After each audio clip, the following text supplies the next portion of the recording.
सकते हैं। अपने स्थान पर बैठें, अपनी बाइबल खोलें, मेरे साथ आज के वचन में शामिल हो जाएं। कितने लोग खुश हैं? जो खुश हैं यस बोलेंगे, जो ज्यादा खुश हैं जोर से बोलेंगे, जो बहुत ज्यादा खुश है आमीन बोलेंगे।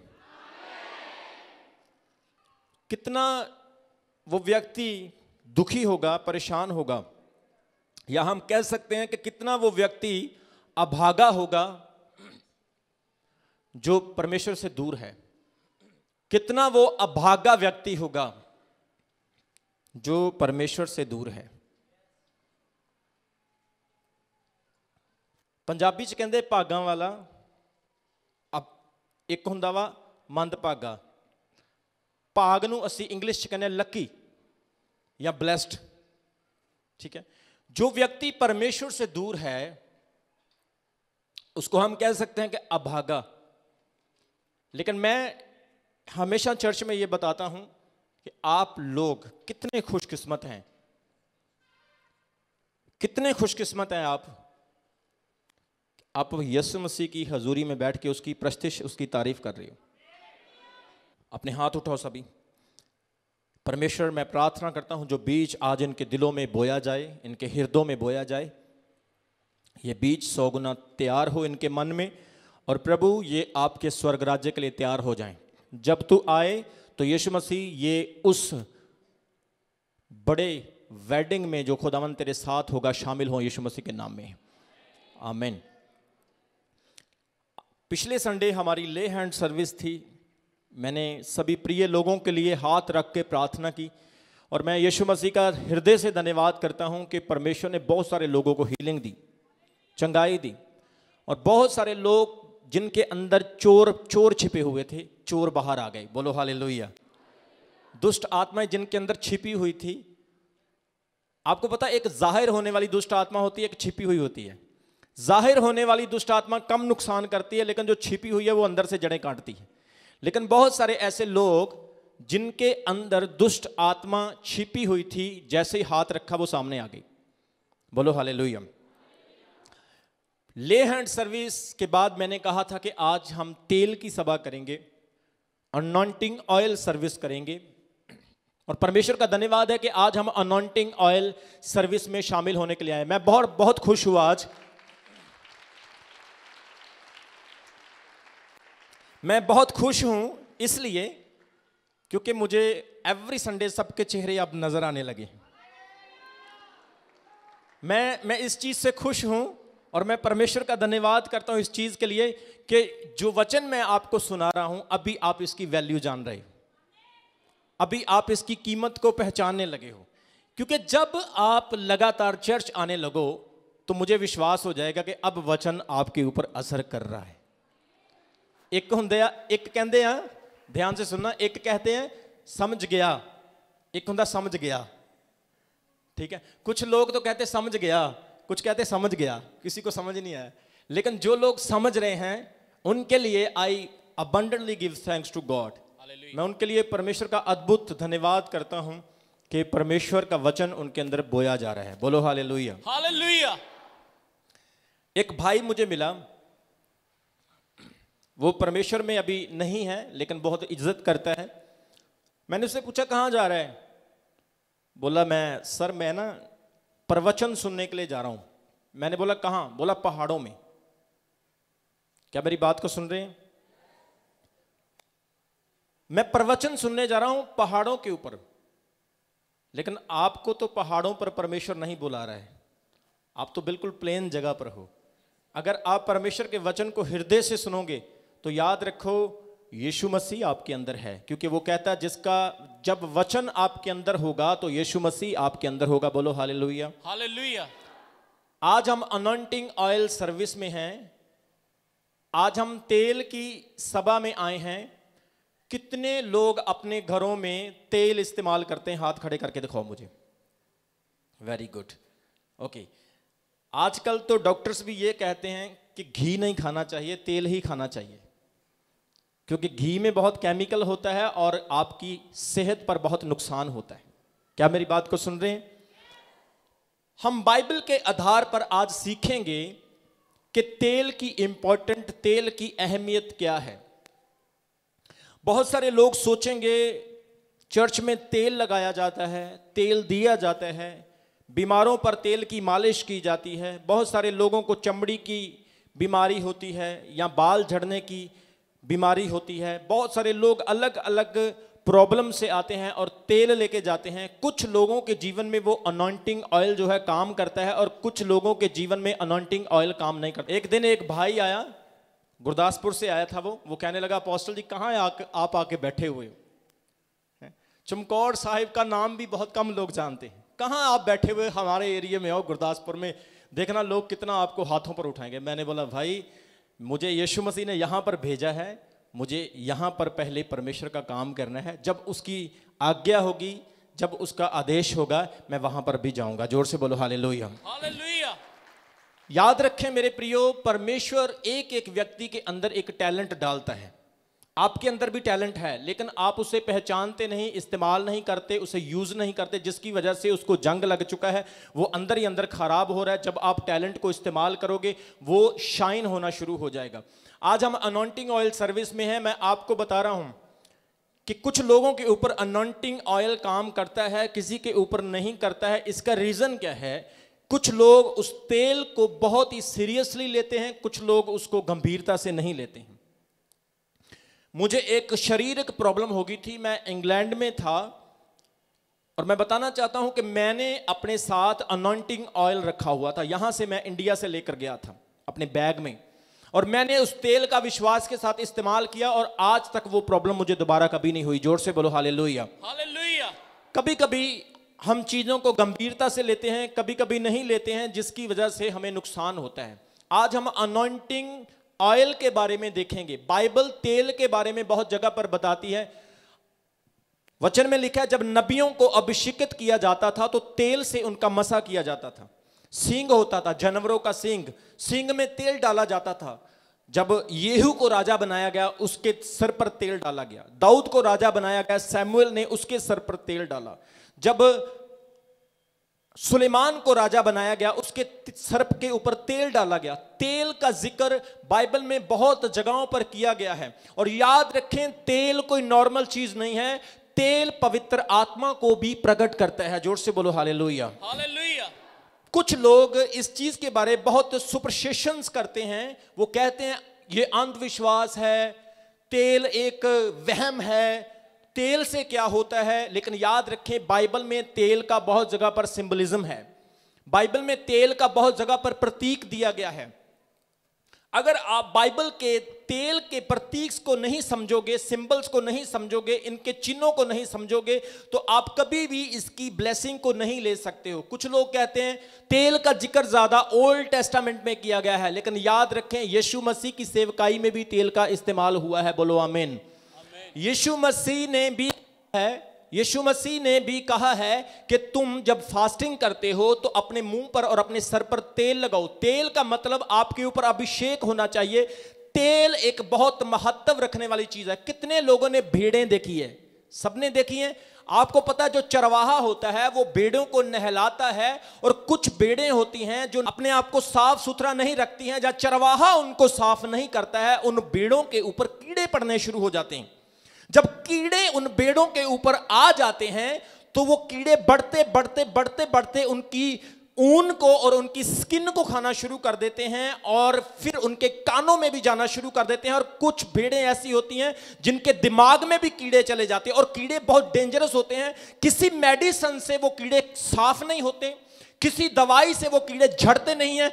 फिर चरवाहा क्या करता है? तेल लेकर आता है, और ऑलिव ऑयल, जैतून का तेल उनके दिमाग पर, उनके बालों पर, उनकी वो चमड़ी पर जहां पर कीड़े पड़ जाते हैं, तेल डालता है, और वहां पर स्लिपरी हो जाती है, वहां पर फिसलन हो जाती है। और उस फिसलन के कारण एक एक कीड़ा उसके दिमाग से, उसकी ऊन से, उसकी चमड़ी से गिरना शुरू हो जाता है, और भेड़ फिर से तकड़ी, तंदुरुस्त और प्रफुल्लित हो जाती है। बोलो हालेलुया। आज यीशु मसीह अपने लोगों को यूहन्ना की अंजील में कहता है कि तुम मेरी भेड़ें हो और मेरी भेड़ें मेरी आवाज को सुनती है। बहुत सारी भेड़ों के ऊपर उनके आत्मिक जीवन में कीड़े पड़ चुके हैं। पाप के कीड़े, झूठ के कीड़े, जेलसी के, फूट के, नफरत के, ईर्ष्या के कीड़े पड़ चुके हैं। बहुत सारे ऐसे कीड़े जिनकी वजह से आप प्रार्थना नहीं कर पाते हो, फास्टिंग नहीं कर पाते हो। बहुत सारे ऐसे कीड़े जो आपको बिजनेस में फेल कर रहे हैं। बहुत सारे ऐसे कीड़े जो आपको आपकी वाइफ के साथ ऑनेस्ट नहीं बनने दे रहे, आपके पति के साथ आपको ऑनेस्ट नहीं बनने दे रहे। बहुत सारे ऐसे कीड़े जो आपको परमेश्वर से दूर कर रहे हैं। लेकिन जब तेल का अभिषेक होगा, जब तेल आपके ऊपर आएगा, जब तेल के महत्व को आप समझ लोगे, तो एक एक कीड़ा यीशु मसीह के नाम में आपकी चमड़ी से झड़ना शुरू हो जाएगा। हालेलुया। आप एक ऐसी भेड़ बन जाओगे जो सफेद होगी, जो शाइनिंग वाली होगी, जो प्रफुल्लित होगी, जो हेल्थी होगी, जिसके ऊपर से ऊन उतारी जाएगी और ऊन बड़ी फैक्ट्री में जाएगी, महंगे भाव में वो सेल हो जाएगी। क्योंकि परमेश्वर वो भेड़ जो बीमार है, जो भेड़ हेल्थी नहीं है, उसको तेल से आज अभिषेकित करना चाहता है। बोलो आमीन। आमीन। मेरे प्रियो, बहुत सारे लोग आर्ग्यूमेंट करते हैं। एक भाई ने मुझे कहा, अपोस्टल जी पुराने नियम में तेल का ज्यादा जिक्र हुआ है। मैंने उसको कहा, नए नियम में भी तेल का बहुत जगह पर जिक्र हुआ है। आइए हम पढ़ेंगे मरकुस की अंजील, उसका 6 अध्याय। आइए मेरे साथ पढ़ें मरकुस की अंजील, उसका 6 अध्याय, उसके 12 और 13 वचन से पढ़ेंगे। Mark chapter 6 verse 12 and 13। और उन्होंने जाकर प्रचार किया कि मन फिराओ, और बहुत तेरे दुष्ट आत्माओं को निकाला और बहुत बीमारों पर तेल मलकर उन्हें चंगा किया। मरकुस की अंजील, उसका 6 अध्याय, उसके 12 और 13 वचन में हम एक इंसिडेंट देखते हैं जब यीशु मसीह अपने चेलों को सेवकाई के लिए फील्ड में, यानी कि लोगों में भेजते हैं। आज आप शायद चर्च में आते हो और वचन सुनते हो, आपने अभी तक फील्ड में जाके शायद किसी को वचन नहीं सुनाया। लेकिन जब आप फील्ड में जाके वचन सुनाते हो, तब आपको पता चलता आप क्या सीखे हो और आपकी प्रार्थना का मूल्य और अहमियत क्या है। बोलो आमीन। आमीन। यीशु मसीह के चेले हमेशा यीशु के साथ रहते थे, लेकिन उन्होंने कभी भी अकेले में मिनिस्ट्री नहीं की थी। यीशु पर निर्भर हो चुके थे, यीशु मसीह पर डिपेंडेंट हो चुके थे। आपको पता है, एक बार चेलों ने किसी से दुष्ट आत्मा को डील किया, नहीं निकाल पाए, और यीशु मसीह के पास दोबारा वापस आ गए और यीशु मसीह को कंप्लेंट की लोगों ने, प्रभु आपके चेले तो दुष्ट आत्मा नहीं निकाल पाए। कितनी बेइज्जती की बात है। देखो, वो चेले जो यीशु मसीह के साथ रहते हैं, एक दुष्ट आत्मा को नहीं निकाल पाए। यीशु मसीह ने कहा, हे अल्प विश्वासियों, मैं कब तक तुम्हारे साथ रहूंगा। ये टेढ़ी जाति ऐसे नहीं निकलती, फिर कैसे निकलती है बताओ? उपवास से और प्रार्थना से, कॉन्फिडेंस से, फेथ से, विश्वास से। मुझे याद है जब मेरे डैड ने सेवकाई शुरू की, हम छोटे छोटे होते थे और कभी कभी फादर साहब होनी घर नहीं होते थे और कुछ लोग हमारे घर आ जाते थे और प्रार्थना करवाना चाहते थे। अभी फादर साहब घर नहीं थे, किसी लेडी को ले आए, उसके अंदर दुष्ट आत्मा आ गई। ये उसने पूरा घर उठाने के लिए ले लिया, उसने अपने बाल खिलार लिए, कपड़े फाड़ लिए, बहुत सारी दुष्ट आत्मा थी। अभी हम तो छोटे छोटे थे, घर में कोई है नहीं, हम अकेले थे। तो सिस्टर गिनी, ये बहुत छोटी थी, चूल्हे में आग जल रही थी, इसने ना जलती हुई लकड़ी उठा ली और बोली, दुष्ट आत्मा आज मैं तुझे जला दूंगी। और जैसे बोला दुष्ट आत्मा तुझे जला, वो बोली जा रही हूं जा रही हूं जा रही हूं मैं जा रही हूं, वो भाग गई। और बहुत बार ऐसा हुआ कि हम छोटे छोटे होते थे और दुष्ट आत्माएं हमसे डरती थी। हम प्रेयर भी नहीं इतनी करते थे तब। जब हम कॉन्शियस में आए, जब हम थोड़ा संभले, जवान हुए, तब हम पवित्र आत्मा से भरे। याद रखें मेरे प्रियो, आपकी इनोसेंट आपकी पावर है। हालेलुया। जब आप इनोसेंट होते हैं, दो तरह के व्यक्ति होते हैं, एक सोच के जंप लगाता है, एक बिना सोचे जंप लगाता है। वो व्यक्ति हमेशा ब्लेस होता है जो बिना सोचे जंप लगाता है। सोचने वाले को भी लगाना पड़ेगा, लेकिन वो ज्यादा सोच में पड़ जाता है। पढ़ा लिखा व्यक्ति कभी खुदा के किंगडम में दाखिल नहीं हो सकता है, लेकिन अनपढ़ व्यक्ति जल्दी परमेश्वर के राज्य में दाखिल होता है। क्योंकि पढ़ा लिखा व्यक्ति, मैं ये नहीं कह रहा हूं कि पढ़े लिखे परमेश्वर के राज्य में नहीं जाएंगे, जाएंगे, लेकिन कुछ पढ़े लिखे ऐसे होते हैं जो पढ़ने से ज्यादा पढ़ जाते हैं। मतलब कि उनके अंदर क्वेश्चंस बहुत ज्यादा होते हैं, वो हर चीज को साइंस के एंगल से देखते हैं, हर चीज को पढ़ाई लिखाई के तरीके से देखते हैं, वो फेथ भी नहीं करते, विश्वास नहीं करते हैं। लेकिन यीशु मसीह ने क्या कहा मत्ती 5 अध्याय में, धन्य है वह जो मन के दीन है, वे परमेश्वर को देखेंगे। जोर से बोलो आमीन। आमीन। सीधा होना बहुत जरूरी है परमेश्वर के राज्य में। मेरे पास बहुत यहां पर लोग आते हैं। एक दिन एक भाई आ गया, बोला सर मैंने अपोस्टल रमन हंस को मिलना है। बोले वो तो बिजी है, उनकी मीटिंग्स चल रही है। सर मैं जितने पैसे चाहिए दे दूंगा, 1 लाख 2 लाख, मेरी सोने की दुकान है, मेरा बहुत बड़ा बिजनेस है, मैंने बस मिलना है उनको, मुझे मिलवा दो। वॉलंटियर ने मुझे कहा अपोस्टल जी कि भाई आया है, वो कह रहा है कि मैं डोनेशन करना चाहता हूं चर्च को और मैं मिलना चाहता हूं। परमेश्वर के आत्मा ने मुझे एकदम कहा कि इसे मत मिलना। मैं उसे नहीं मिला। लेकिन रात को जब मैं प्रेयर में था, मैंने परमेश्वर से पूछा प्रभु आपने मुझे मना क्यों किया? खुदा ने कहा इसलिए मना किया क्योंकि वो बंदा नेगेटिव था, वो प्रेयर भी करवा लेता, उसका काम नहीं होना था, और उसने 100 बंदे को और नेगेटिव करना था। इसलिए मैं चाहता हूं कि तुम उसके लिए प्रेयर ना करो, लेकिन उसे चर्च बुलाओ, उसे कहो कि एटलीस्ट 5-10 वीक हफ्ते चर्च आ, ताकि परमेश्वर तेरे हृदय को पहले नम्र करे। जब तक आप नम्र नहीं होंगे, अधीन नहीं होंगे, तब तक आप खुदा से मिल नहीं सकते और उसके आत्मा को नहीं पा सकते। याद रखें, चर्च में जो व्यक्ति नीचा होकर आता है वो ऊंचा होकर जाता है, और चर्च में जो ऊंचा होकर आता है वो नीचा होकर जाता है। अभी ये आपका डिसीजन है, आप कैसे आते हैं। जोर से बोलो हालेलुया, हालेलुया, जोर से बोलो आमीन, आमीन। इसलिए वचन में यीशु मसीह ने जब सेवकाई में अपने चेलों को भेजा, तो चेलों ने जो यीशु मसीह ने उन्हें सिखाया था, उन्हें प्रैक्टिकली अनुभव किया और प्रैक्टिकली लोगों पर इस्तेमाल किया। क्या हुआ जब उन्होंने यीशु मसीह की बात मानकर सेवकाई की? पढ़ेंगे दोबारा, क्या लिखा है। और उन्होंने जाकर प्रचार किया। प्रचार किया, सबसे पहला काम क्या किया? प्रचार। भविष्यवाणी नहीं की। जोर से बोलो हालेलुया, हालेलुया। याद रखें मेरे प्रियो, परमेश्वर कभी आपको कॉपी करने से ब्लेसिंग नहीं देगा। ग्रेस कभी कॉपी नहीं होती है, ग्लोरी कभी कॉपी नहीं होती है। आपकी ग्रेस आपके लिए है, मेरी ग्रेस मेरे लिए है, मेरी अनॉइंटिंग का लेवल मेरा है, आपकी अनॉइंटिंग का लेवल आपका है। अगर मैं बैनीहिन बन जाऊं तो मैं नहीं बन सकता, अगर बैनीहिन रमन हंस बनना चाहे तो वो नहीं बन सकता, क्योंकि सबकी अनॉइंटिंग अलग अलग है। लोग फंस जाते हैं, पछताते हैं, फेल हो जाते हैं, क्योंकि वो दूसरों को कॉपी करना शुरू कर देते हैं। कॉपी मत करो, लेकिन परमेश्वर को कॉपी करो, यीशु मसीह को कॉपी करो। जो जिस तरह से वो सेवकाई देगा आप इस्तेमाल होंगे। यीशु मसीह के नाम में बोलो आमीन, आमीन। जोर से बोलो हालेलुया, हालेलुया। परमेश्वर के वचन में यीशु मसीह ने जब चेलों को भेजा, सबसे पहले उन्होंने प्रचार किया, वचन सुनाया। आगे पढ़ेंगे।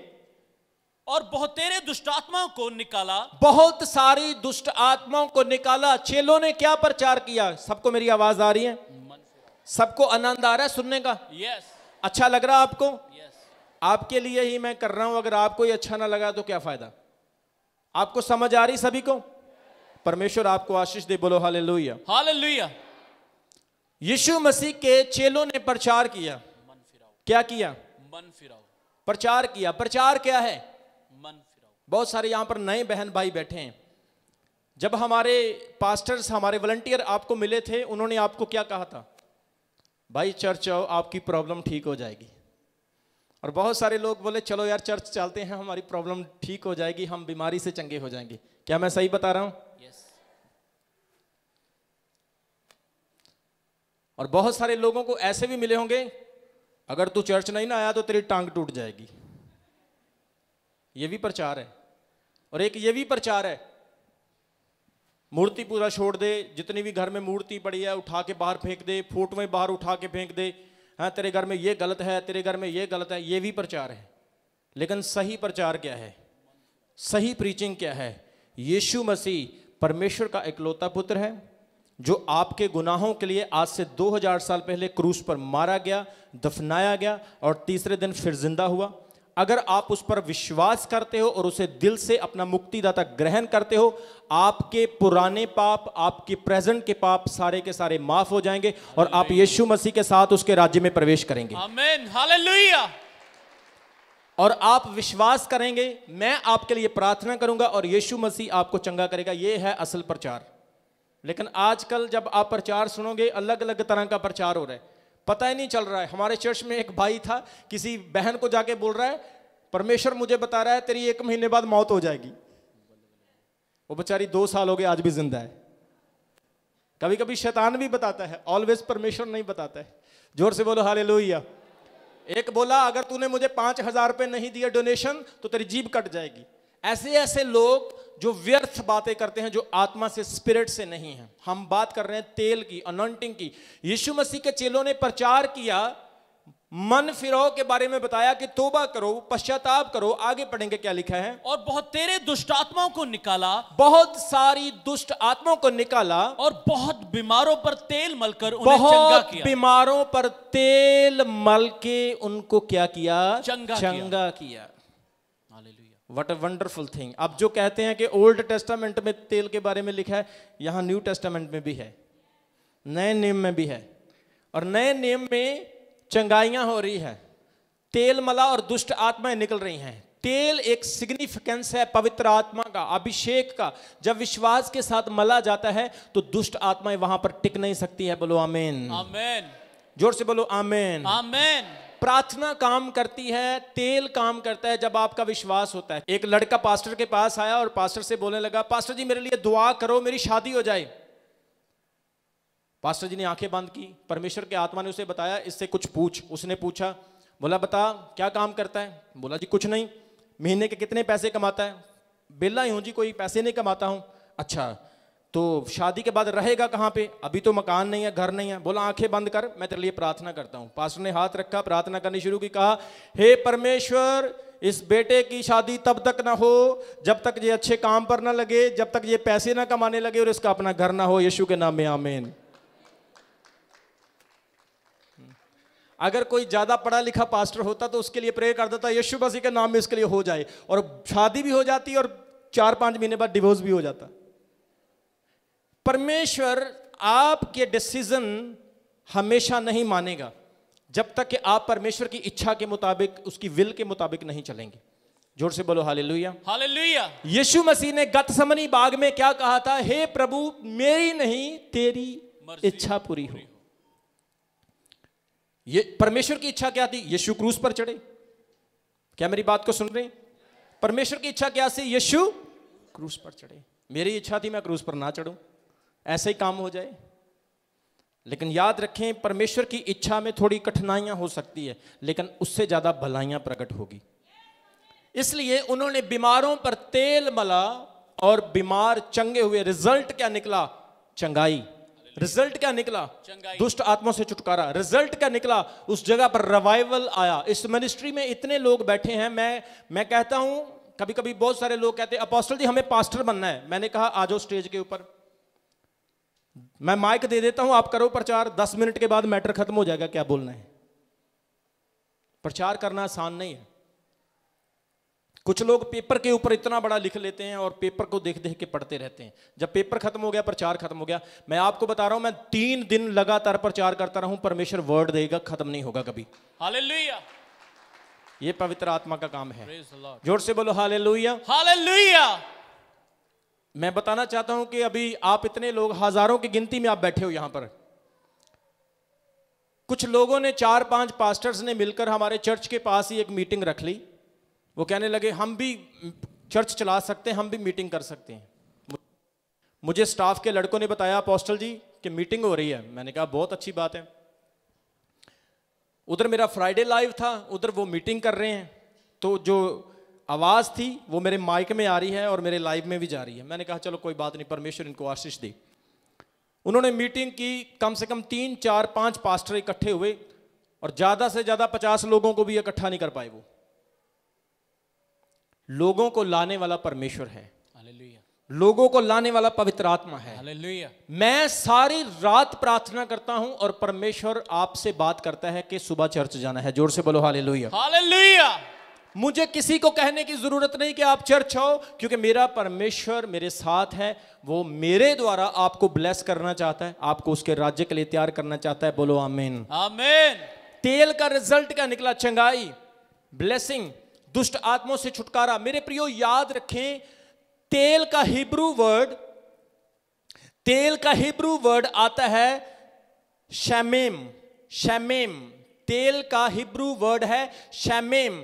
आपको पता होगा यीशु मसीह जब गतसमनी बाग में थे तो गतसेमनी का मतलब है तेल का एक जगह, the place where is oil.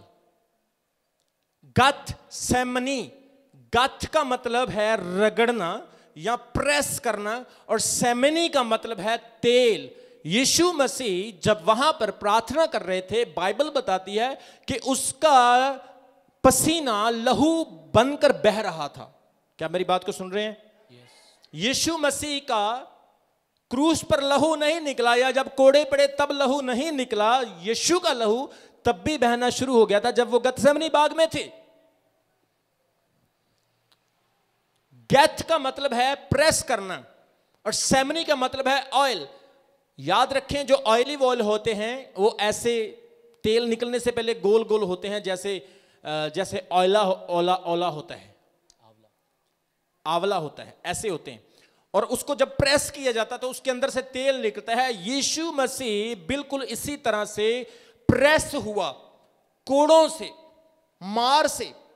प्रभु यीशु मसीह निंदा से, सलीब के भारी बोझ से वो प्रेस हुआ और उसके अंदर से कुछ निकला। प्रेस होने के बाद उसके अंदर से चंगाई, हीलिंग, ब्लेसिंग, एटर्नल लाइफ, अनंत काल का जीवन निकला। और वो जीवन, वो तेल हमारे गुनाहों की सफाई, माफी और शिफा के लिए हुआ। आमीन, हालेलुया। जोर से बोलो हालेलुया, हालेलुया। इसलिए मेरे प्रियो, तेल के महत्व को आप तभी समझ सकोगे। कुछ लोग आर्ग्यूमेंट करते रहते हैं, इस वचन में तेल का जिक्र नहीं है, आपने ये वचन क्यों पढ़ा? अगर मैं आपको बोलूं कि साम 91 में, 91वें जबूर में या 91वें भजन संहिता में तेल का जिक्र है, आप बोलेंगे पूरा बाइबल पढ़ के देखो, वहां तो तेल का जिक्र है ही नहीं। क्या मेरी बात को सुन रहे हैं? कितने लोगों ने साम 91 पढ़ा हुआ है? 91वें जबूर कितने, भजन संहिता 91 कितने लोगों ने पढ़ा है? ओके, अगले हफ्ते सब हाथ खड़े करें, सब पढ़ के आए, जोर से बोलो हालेलुया। क्या है 91वें जबूर? जो परम प्रधान के छाए हुए स्थान में बैठा रहे वह सर्वशक्तिमान की छाया में टिकाना पाएगा। मैं यहोवा के विषय में कहूंगा, वह मेरा शरण स्थान और मेरा गढ़ है, वह मेरा परमेश्वर है, मैं उस पर भरोसा रखूंगा। वह तुझे बेहलिए के जाल और महामारी से बचाएगा, वह तुझे अपने पंखों की आड़ में ले लेगा ताकि तू उसके पंखों के नीचे शरण पाए। उसकी सच्चाई तेरे लिए झिलम और ढाल ठहरेगी। तू ना रात के भय से, ना उस मरी से जो दिन दोपहर में उजाड़ता डरेगा।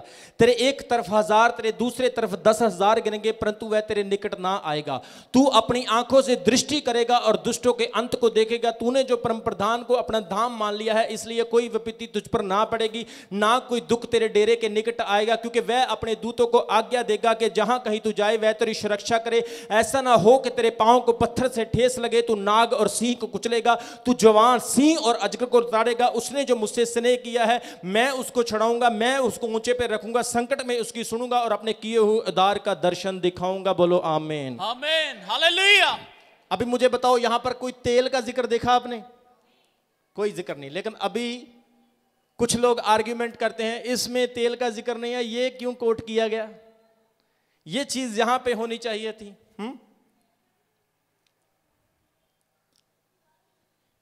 नमान कोड़ी की तरह मुझे हाथ रख के चंगा नहीं किया, मुझे बोला 7 डुबकी लगा ले, तेरा कोड़ ठीक हो जाएगा। मैं इतना बड़ा राजा, इतना बड़ा कमांडर, मैं 7 डुबकी कैसे लगा सकता हूं? मुझे हाथ रख के चंगा किया जाना चाहिए था। अभी वो डुबकी लगा रहा होगा तो क्या सोच रहा होगा? एक डुबकी लगाई, यार क्या बेवकूफ़ी कर रहा हूं। दूसरी डुबकी लगाई, लोग मेरे बारे में क्या सोचते होंगे। तीसरी डुबकी लगाई, अरे मुझे अपने आप में शर्मिंदगी हो रही। लेकिन जैसे 7वीं डुबकी लगाई, बिल्कुल कोड चला गया और बिल्कुल साफ हो गया। Hallelujah, praise the Lord. Argument से कौन सा वर्ड कहां पर कोट किया गया, कई बार उसमें रेवलेशन होता है, कई बार उसमें गहराई होती है। क्या मेरी बात को सुन रहे हैं? पीछे वालों को समझ आ रही है? जोर से एक बार बोलो हालेलुया, हालेलुया। याद रखें, जब यकूब ने अपने भाई से झगड़ा किया, अपने पिता को धोखा दिया, और यकूब, उत्पत्ति की किताब उसके 28 अध्याय में लिखा है कि अपना घर छोड़कर चला गया, और रास्ते में जब उसको अंधेरा रात पड़ गई तो वो एक जगह पर सो गया। एक पहाड़ के ऊपर एक ऐसी जगह पर सो गया जहां पर वो एक दर्शन, एक ड्रीम देखता है, और सपने में क्या देखता है कि एक सीढ़ी लगी हुई है स्वर्ग तक, और उसके ऊपर स्वर्गदूत उतर रहे हैं और चढ़ रहे हैं। सुबह उठता है और कहता, वाओ, ये जगह तो परमेश्वर का घर है, this is the house of God. ये जगह आम नहीं, यहां पर परमेश्वर की उपस्थिति है। पत्थर को, पिल्लर को खड़ा करता है और उसके ऊपर तेल डालता है। तेल डालने से पहले उसने क्या कहा? यह परमेश्वर का घर है। सभी बोलें, क्या कहा उसने? यहां पर परमेश्वर का। अपने पड़ोसी को बोलो, यहां पर परमेश्वर का घर है। यहां पर परमेश्वर का घर है। अभी आप सोचोगे कि परमेश्वर के घर के ऊपर उसने रेवलेशन पाया, प्रकाशन पाया कि यहां पर परमेश्वर का घर है, और वहां पर फिर तेल उठेला। अभी साम 91 से आपको मैं तेल निकाल के दिखाता हूं। 91 जबूर, 91 भजन, उसके 9 और 10 वचन में जब आप पढ़ोगे, पढ़ना जरा क्या लिखा है। हे यहोवा, तू मेरा शरण स्थान ठहरा है। तू मेरा शरण स्थान ठहरा है। एक मिनट मुझे निकालने दो, मैं आपको इंग्लिश में पढ़ के दिखाऊंगा, इंग्लिश में उसका मतलब क्या बनता है। भजन संहिता उसका 51 में, कितने लोग समझ आ रहे हैं? 9 और 10 वचन में, दोबारा पढ़िए, हिंदी में पढ़िए। हाँ, हे यहोवा, हाँ, तू मेरा शरण स्थान ठहरा है। हाँ, तूने जो परम प्रधान को अपना धाम मान लिया है। हाँ, because you have made the Lord your dwelling place, the most high is my refuge. यहां पर लिखा, तूने जो परम प्रधान को, परमेश्वर मेरी ड्वेलिंग प्लेस है, परमेश्वर मेरा शरण स्थान है, परमेश्वर मेरा शरण स्थान है, परमेश्वर मेरी रिफ्यूज है। अभी आप कहां पर बैठे हो? परमेश्वर की शरण में। कहां पर बैठे हो आप? परमेश्वर की शरण में। ड्वेलिंग प्लेस किसे कहते हैं? बड़े होना, जिसमें ड्वेल होना। अभी आप कहां पर ड्वेल हो रहे हो? कहां पर ड्वेल हो रहे हो? आप परमेश्वर के घर में बैठे हो और परमेश्वर आपको ड्वेल कर रहा है। अब परमेश्वर का घर कहां है? इस शेड के नीचे है, या वो यरूशलेम में जो बड़ी इमारत है वहां पर? आप हो परमेश्वर का घर। हालेलुया। आप हो परमेश्वर का घर। मान लो एक बहुत बड़ा तूफान आए और बिल्डिंग गिर जाए, तो फिर हम कहेंगे परमेश्वर का घर गिर गया, और लोग मजाक करेंगे, अरे वो देखो चर्च गिर गया है। नहीं, वो परमेश्वर का घर नहीं, वो सिर्फ एक प्लेस है, एक जगह है जहां पर हम आराधना करते हैं। असल में परमेश्वर की ड्वेलिंग, असल में परमेश्वर का शरण स्थान, परमेश्वर का गढ़, परमेश्वर की पनाह जो है, परमेश्वर का जो अद्भुत काम है, उसका घर जो है वो आप और मैं हैं। और ये घर कभी नहीं गिरना चाहिए। जोर से बोलो हालेलुया। हालेलुया। जोर से बोलो हालेलुया। हालेलुया। अभी वो तेल कहां डाल रहे हैं? परमेश्वर के घर के ऊपर। आप मेरी बात को सुन रहे हैं? तेल कहां डाल रहा है वो? परमेश्वर के घर के ऊपर। परमेश्वर का घर कौन है? अब तेल कहां डाल रहे हैं? जोर से बोलो आमीन। आमीन। जोर से बोलो हालेलुया। इसलिए याद रखें मेरे प्रियो, तेल पवित्र आत्मा का प्रतीक है। मत्ती की अंजील उसका 25 अध्याय उसके 1 वचन में प्रभु यीशु मसीह ने एक दृष्टांत दिया और कहा कि स्वर्ग का राज्य 10 कवारियों के समान है, जिनमें से 5 समझदार और 5 मूर्ख थी। मूर्खों ने मिशालें तो तैयार कर ली लेकिन एक्स्ट्रा तेल नहीं लिया, लेकिन समझदारों ने मिशालें भी तैयार की और एक्स्ट्रा तेल भी ले लिया। और दुल्हे ने जब आने में देरी की, जो मूर्ख थी वो सोने लगी, वो ऊँघने लगी, और जो समझदार थी वो जाग रही थी और अपनी मिशालों को जगाए हुए थी। आधी रात को धूम मची और कहने लगे, देखो देखो दुल्हा आ पहुंचा है, आओ उसे मिलने के लिए निकलें। जब कवारियां जो समझदार थी उठी, उन्होंने तैयारी की, फटाफट से दुल्हे की तरफ बढ़ी, लेकिन जो मूर्ख थी उनकी मिशालें बुझती जा रही थी। क्या कारण था? क्योंकि उनके पास तेल नहीं था। देरी हो गई और तेल भी खत्म होना शुरू हो गया। आप लंबे सफर पे जा रहे हो और गाड़ी की टैंकी फुल है, आपको टेंशन लेने की जरूरत नहीं, आप अपनी डेस्टिनेशन पे पहुंचोगे। बोलो हालेलुया। हालेलुया। अगर आपकी गाड़ी में येलो लाइट हो गई है मीटर में और आप अभी भी सोच रहे हो मैं लंबे टाइम पर चलूंगा, यह आपकी गलतफहमी है। परमेश्वर का वचन कहता है वो ऊँघने लगी, सोने लगी और समझदारों के पास आई और कहने लगी, ए मेरी बहन देख, मैंने तुझे हलवा बना के खिलाया था, तुझे खीर बना के खिलाई थी, तुझे पराठे बना के खिलाए थे, थोड़ा सा तेल दे दे मुझे।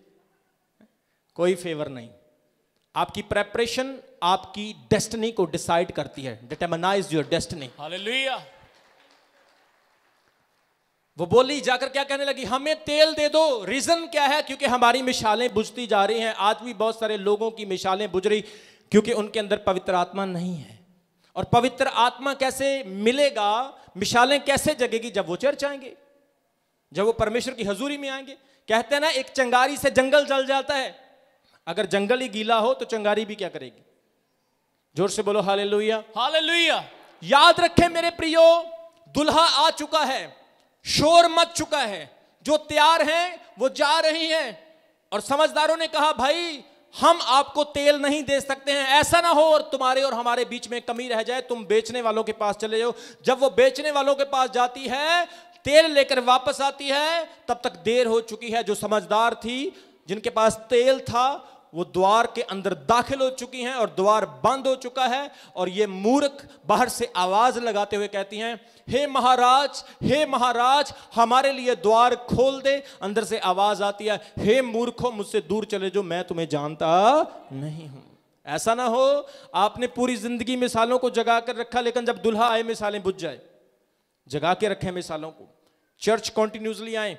फिल्म के आगे बैठकर आप शायद बोर नहीं होते हो, मोबाइल पर बैठकर शायद आप बोर नहीं होते हो, ताश खेलनी है, दोस्तों में बैठना आप बोर नहीं होते हो, कोई आपको कुछ कहने वाला नहीं। लेकिन जैसे आप परमेश्वर के घर में आते हो, शैतान आपके अंदर बात करेगा। शैतान आपको बोलेगा तू कहां आ गया है। शैतान बोलेगा घड़ी की तरफ ध्यान दे, टाइम हो रहा है। शैतान बोलेगा बस निकल जाएगी, ट्रेन निकल जाएगी, मैं 8 बजे पहुंचूंगा, मैं 9 बजे पहुंचूंगा। डेविल, शैतान नहीं चाहता कि आप यीशु की बातों को सुनो और परमेश्वर के राज्य में दाखिल। जो शैतान चाहता है कि आप नरक में जाओ, आप हेल में जाओ, आप लूसीफर के साथ जलो। लेकिन परमेश्वर ने मुझे आपको ड्यूटी दी है कि लोगों को जगाना है, क्योंकि दुल्हा आ रहा है। अपनी मिसालों को जगा के रखना है।